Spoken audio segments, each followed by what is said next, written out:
your essential self is the foundation of the universe, the ground of being, as Tillich calls it, is something you have as what the Germans call a Hintergedanke. A Hintergedanke is a thought way, way, way in the back of your mind, something that you know deep down, but can't admit.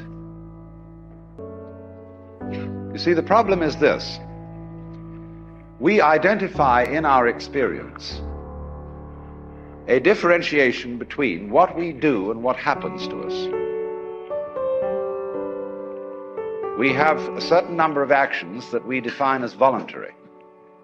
We feel in control of those. And then over against that, there is all those things that are involuntary. But the dividing line between these two is very arbitrary. Because, for example, when you move your hand, you feel that you decide whether to open it or to close it. But then ask yourself, how do you decide? When you decide to open your hand, do you first decide to decide? You don't, do you? You just decide, and how do you do that?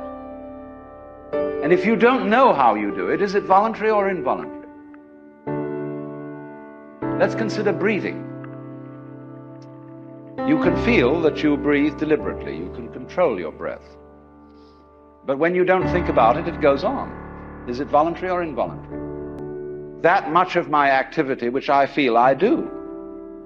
And that then doesn't include breathing most of the time. It doesn't include the heartbeats. It doesn't include the activity of the glands. It doesn't include digestion.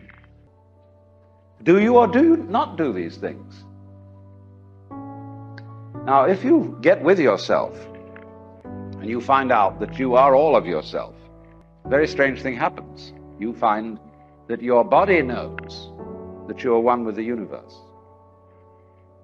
In other words, that the so-called involuntary circulation of your blood is one continuous process with the stars shining. If you find out that it's you who circulates your blood, you will at the same moment find out that you are shining the sun, because your physical organism is one continuous process with everything else that's going on. Just as the waves are continuous with the ocean, your body is continuous with the total energy system of the cosmos. Only you're playing the game that you're only this bit of it. But as I tried to explain, there are in physical reality no such things as separate events. Omnipotence is not knowing how everything is done, it's just doing it. You don't have to translate it into language. Look, supposing when you got up in the morning, you had to switch your brain on. And you had to think and do as a deliberate process, waking up all the circuits that you need for active life during the day. Why, you'd never get done. Because you have to do all those things at once. How can a centipede control 100 legs at once? Because it doesn't think about it. And so in the same way, you are unconsciously performing all the various activities of your organism. Superconsciously would be better. Give it a plus rather than a minus. Because what consciousness is simply a sort of specialized form of awareness. When you look around the room, you are conscious of as much as you can notice. And you see an enormous number of things which you don't notice. If, for example, I look at a girl here and somebody asks me later, what was she wearing? I may not know, although I've seen, because I didn't attend. But I was aware, you see.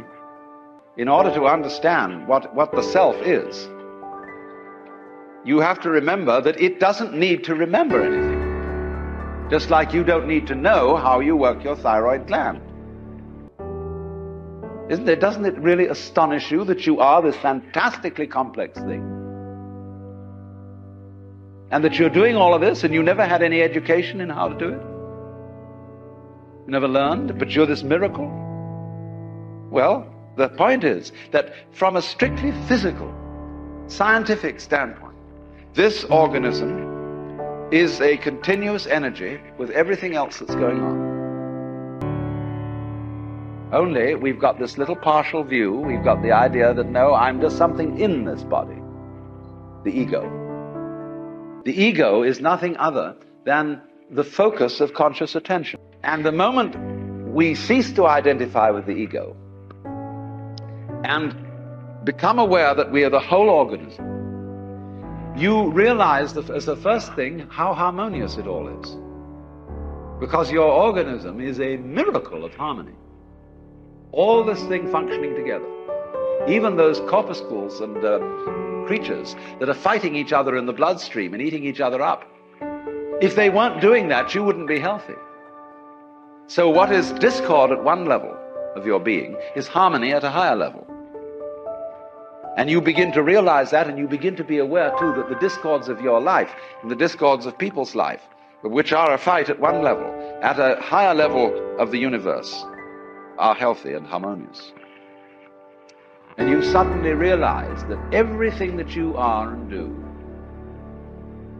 is at that level as magnificent and as free of any blemish as the patterns in waves.